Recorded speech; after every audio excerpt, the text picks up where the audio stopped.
ജോഷിയുടെ പുസ്തകത്തിൽ നിന്നുള്ള വായന. അധ്യായം 12. കീഴടക്കിയ രാജാക്കന്മാർ. ജോർദാന് കിഴക്ക് അർണോൺ താഴ്വര മുതൽ ഹെർമോൺ മല വരെയും കിഴക്ക് അരാബ മുഴുവനും ഇസ്രായേൽ ജനം ആക്രമിച്ച് കൈവശപ്പെടുത്തി. അവർ തോൽപ്പിച്ച രാജാക്കന്മാർ ഇവരാണ്: ഹെഷ്ബോണിൽ വസിച്ചിരുന്ന അമോര്യ രാജാവായ സീഹോൻ.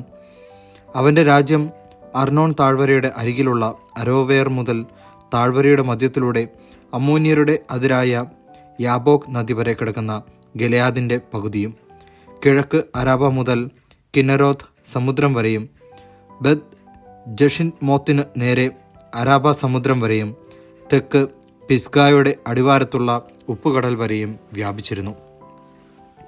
അഷ്താരോത്തിലും എദ്രയിലും താമസിച്ചിരുന്ന റഫായിം കുലത്തിൽ അവശേഷിച്ചിരുന്ന ബാഷാൻ രാജാവായ ഓഗിനെയും അവർ പരാജയപ്പെടുത്തി. ഹെർമോൺ മലയും സാലേക്ക തുടങ്ങി മാക്കായുടെയും ഗഷൂറിൻ്റെയും അതിർത്തികൾ വരെയും ബാഷാനും ഗിലെയാദിൻ്റെ അർദ്ധഭാഗവും ഹെഷ്ബോൺ രാജാവായ സീഹോൻ്റെ അതിർത്തി വരെയും അവൻ്റെ രാജ്യത്തിൽ ഉൾപ്പെട്ടിരുന്നു. കർത്താവിൻ്റെ ദാസനായ മോശയും ഇസ്രായേൽ ജനവും അവരെ പരാജയപ്പെടുത്തി. മോശ അവരുടെ രാജ്യം റൂബൻ, ഗാദ് ഗോത്രങ്ങൾക്കും മനാസയുടെ അർദ്ധഗോത്രത്തിനും അവകാശമായി നൽകി. ജോർദാന് പടിഞ്ഞാറ് ലെബനോൻ താഴ്വരയിൽ ഉള്ള ബെൽഗാദ് മുതൽ സെയ്യീറിയിലേക്കുള്ള കയറ്റത്തിലെ ഹാലാക് മല വരെ ഉള്ള സ്ഥലത്ത് വെച്ച് ജോഷുവയും ഇസ്രായേൽ ജനവും പരാജയപ്പെടുത്തിയ രാജാക്കന്മാർ ഇവരാണ്. ജോഷുവ അവരുടെ നാട് ഇസ്രായേൽ ഗോത്രങ്ങൾക്ക് ഓഹരി പ്രകാരം നൽകി. മലമ്പ്രദേശത്തും സമതലത്തും അരാബായിലും മലഞ്ചെരിവുകളിലും മരുഭൂമിയിലും നെഗബിലും ഉള്ള ഹിത്യർ, അമോര്യർ, കാനാന്യർ, പെരീസ്യർ, ഹിവ്യർ, ജബൂസ്യർ എന്നിവരുടെ രാജാക്കന്മാർ.